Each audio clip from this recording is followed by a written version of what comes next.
Good morning, David. How are you? Dove, I'm wonderful. Good morning. Nice to see you. Yeah, you too. So, for those who don't know you yet, they'll know a lot more about you in a little while. You're David Kochman and is Vice President for Corporate Affairs for Henry Schein, and you're also the Deputy Chief of Staff. Are those the right credentials? That's correct. Yes. That's you. So, now that I've said all that, tell me, what do you do at Henry Schein? Uh, so I work in two different areas. In one, I am responsible for a number of aspects of our corporate affairs work. So this includes our Henry Schein Cares work, our philanthropic work, and our foundation work, our global professional relations work, which is engagement with and relationships with all of the associations that our customers are members of, really supporting the profession, and our government relations and public affairs work. On the other side, I work with our CEO, Stanley Bergman, and help to advance projects and initiatives that come out of the Office of the CEO that are really horizontal, cross-cutting across all of Henry Schein's various business lines and departments. Great. And we certainly have enjoyed and have benefited greatly from your interest in working with us. And it just grows and grows. Of course, you were the Centennial Partner, Henry Schein, and you've been involved with our Global Visionary Fund. And I would say, in true definition of partnership, that's the relationship that we have with Henry Schein. We appreciate it very much. Well, we reflect that. I think that it is truly an alignment of values and mission, right? The goal of ICD, right, is to bring together folks that have leadership qualities and that want to serve and do humanitarian work. And Henry Schein is obviously a public organization, so we are focused on making sure that we are profitable, but we try to use that to benefit society and really all of our stakeholders as well. So there's really nice symmetry there between what the college has been doing for over 100 years and for Schein, what we've been doing for about 90 years. Yeah, well, thank you for saying that. And I'm going to depart from this Mutual Admiration Society for the moment and talk a little bit about why I asked you to come today to this program. And that is a series of interviews I'm doing with individuals who are involved with the ICD, either through industry or as dentists or as fellows, to try and see what is the DNA of a person who decides to make an impact on society, on individuals, certainly on health.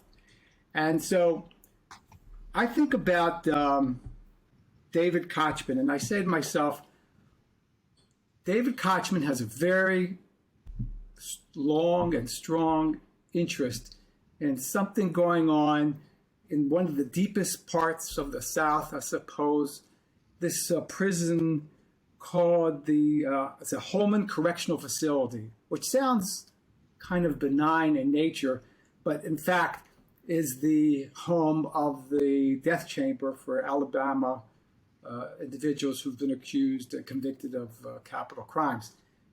Now, there's a connection there. Maybe you'd like to tell us how that started and what it is. Sure. So permit me, I'll go back just a step even before my involvement with this case. I'll credit truly to my parents that I had seen in them. My father is a pediatric dentist, and I think anyone that is in pediatric dentistry knows that it is truly a labor of love. And God bless people that do that work, that have the utmost patience to work with and to help out children. But I guess throughout my family, I'd always seen a mission to help serve and to give back and to try to live a life of impact.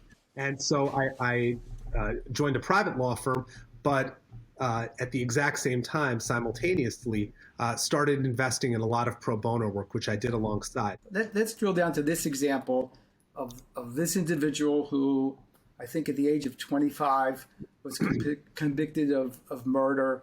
A lot of controversy about it, other than when I say controversy, it seems like everything went wrong that could go wrong for this person. And your role that you've been playing in his defense, or whatever you would call it at this point. Sure. So when I was a summer associate at a law firm, The gentleman who had an office next to me had a capital case that he had been working on since 1993. And I befriended him. We would talk in the mornings, and he started telling me about this case. Hi, I'm Sam Waterston, Waterston. And I'm here today for one reason. I think Billy Kuenzel is innocent. And I think if he got his day in court, if all the evidence for and against him could be presented in court, that he would be found innocent. There are many things this case is not about, but to me there is just one thing it is about. Justice, about getting a day in court for a man who's been denied justice. And of course, I was enamored and wanted to work on it. The case arose from a very small town about 45, 50 miles southeast of Birmingham, Alabama, in Talladega County. The town is called Sylacauga. On a rainy Monday night, November 9th, 1987, a convenience store clerk was killed by a single shot to her chest from a 16-gauge shotgun. The murder happened between 11:05, which was when the last person made a purchase, and 11:20 when the next clerk came in to relieve the clerk. So sometime in that 15-minute window is when the murder happened. There were no eyewitnesses to the actual murder, but there were 8 individuals who were at the store and observed an individual named Harvey Venn at that store between 10 and 11 o'clock that night. They saw Harvey there, they spoke with him, and they observed that Harvey was sitting in his car with another white man. So Harvey was the natural suspect for the police to go and investigate. The police investigated, spoke to Harvey. Harvey said that he had been in the store that evening, but that he had been home by 10 o'clock that night. You know, based on the fact that 8 other witnesses had seen him there after 10 o'clock, the police did not believe that and pursued a search warrant at Harvey Venn's residence, which he shared with Billy Kuenzel, who is my client. The police came over 2 days later, Wednesday, November 11th, and Billy let them search the house. When they conducted a search on the house, they found that Harvey had a pair of pants that he had worn that evening, and they had red stains on them. Harvey claimed that it was red paint from the factory where both Billy and Harvey worked, but in fact, it was the victim's blood. So Harvey was arrested that Wednesday night. And initially, again, he told the police that he had been home at 10 o'clock and that when asked where his roommate was that evening, they said, I don't really know. I guess he was at home sleeping. At 2:20 a.m. on Sunday morning, Harvey changes his story. And we don't know what happened in the intervening period of time. Harvey was only 18 years old and did not have counsel during the time of this interrogation. But now Harvey says that, well, I was actually at the store that evening. You know, I was part of the murder. But it was my roommate who actually went and committed the murder itself. So the police called up Billy, asked him to come in. Billy came in willingly. And, he was presented with a choice. Testify against Harvey.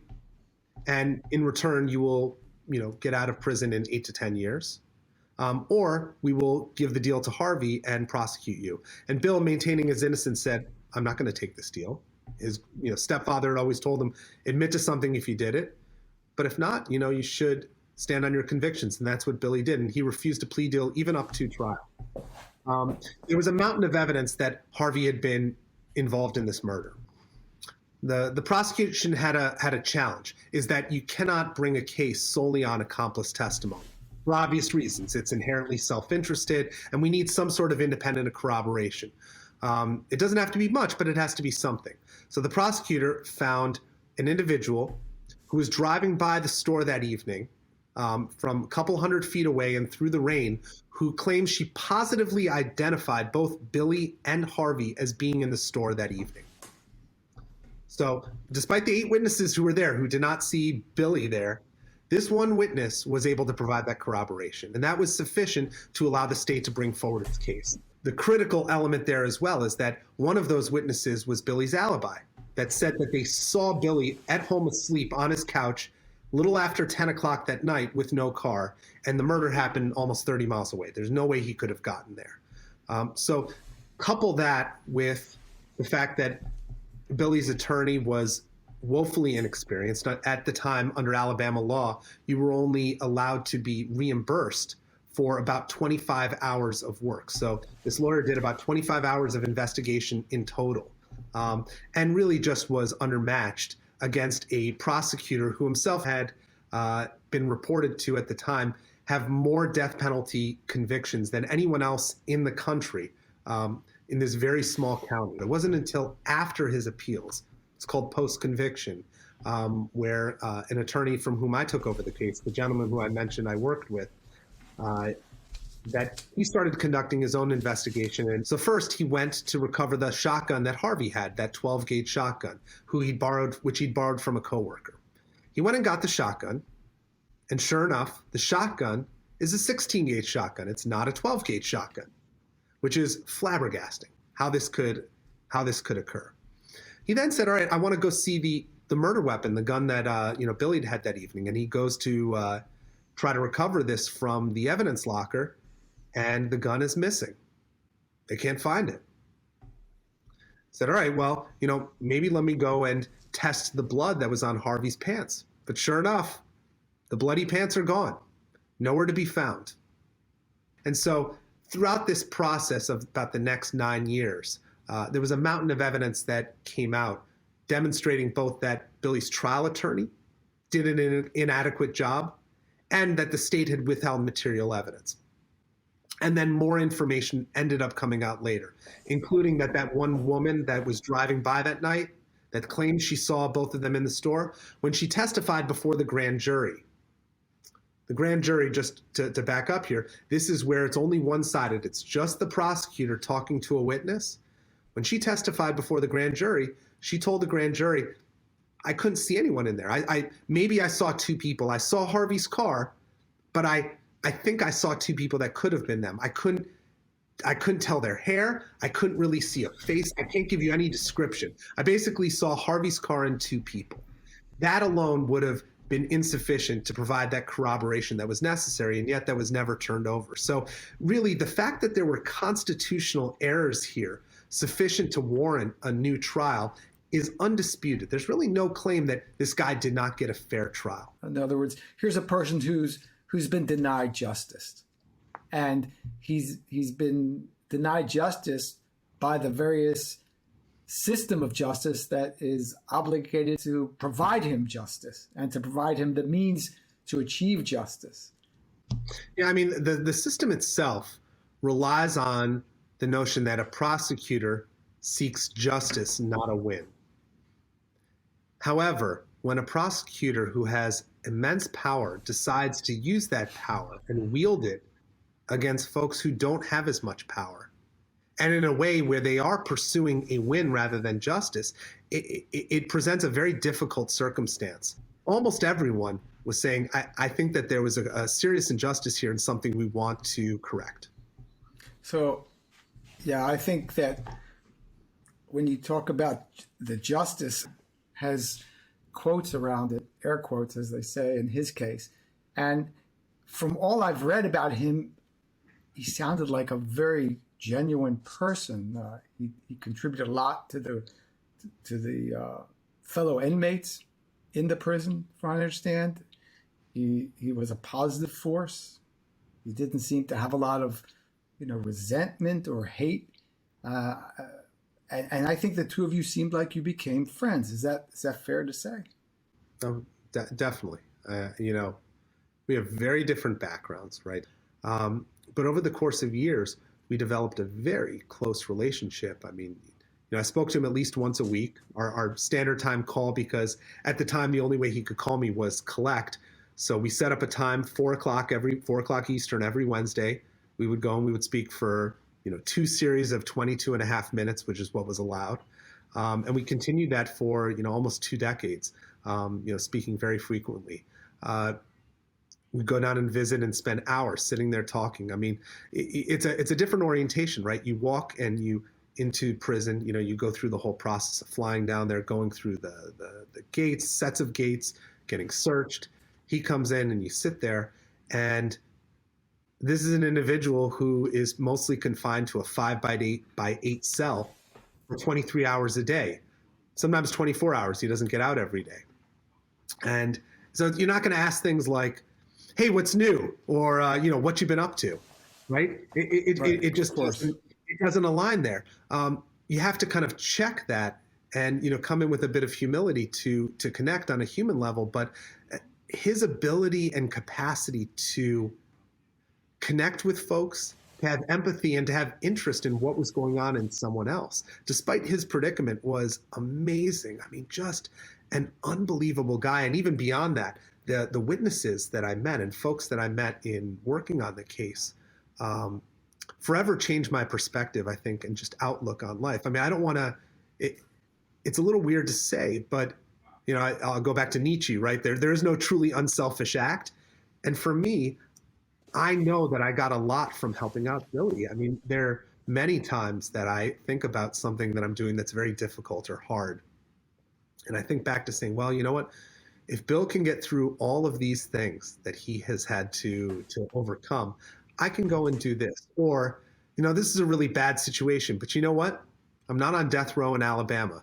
And, I don't mean to use him in that way, but what I mean is that our experience, this experience of me working to help him out and engaging with him, added immeasurable perspective to my life and work and everything that I do. Really helps orient in terms of what's important, what should you focus on, and what you can kind of let fritter away.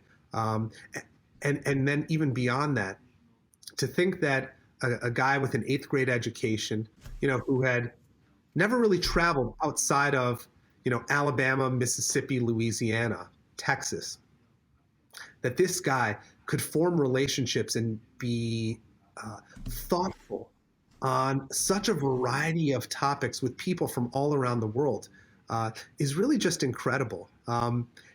It's got to be something special within him, because even with his son, whom I stay in touch with, his son, who only knew his father up until he was about 5 years old when his father went to prison, is very, very similar to how Billy is, has a lot of that same charm and capacity for caring. So, there are these special people all around. I think back to even something my father told me when I was very young, that doesn't matter who it is, you can learn something from everyone. It doesn't matter if it's a beggar on the street or a politician or a movie star or a philosopher. You can learn something from every person as long as you allow yourself that ability to be open and humble and to kind of stand at that moment with them. Wow, you really have articulated a clear connection to your experience and having learned from it, and I think it must say something about you, because he had to confide in you. I don't believe a person who goes through prison, lives in prison, they seem to be acutely aware of when someone's sort of telling them the truth or just telling them what they want to hear. I think they become aware of that, and so he must have gotten that from you. I'm going to move now. I guess of all the tragedies that I think about when I read about his life, is that here he was given the death penalty. He escaped the death penalty with death. He recently died and from cancer. I don't know how much lack of care or quality of care impacted on him, but he didn't get out alive. Was the care that he received in any way have anything to do with his time of death? I'm sure he didn't. Did he get adequate care? Was there a question about that? Initially, my opinion was that it wasn't being taken as seriously as it could have been. But after it was diagnosed, I have to say that he did get good care. And, some of that is owing to, I think, the prison system going and giving him that care. And another part of it, I think, is just Billy himself. I think he connected with his caregivers and found the humanity in them, and they saw that reflected in Billy, and they wanted to help him out. He struggled for 2.5 years with cancer. I mean, but he did it. He went and fought through multiple rounds of chemo. There's I miss my friend. It's only been a week. He passed, but I had the opportunity to go down and visit him a number of times, over the past year. And even in the past couple of weeks, I went down and saw him. I've never been this close to someone who is dying of cancer.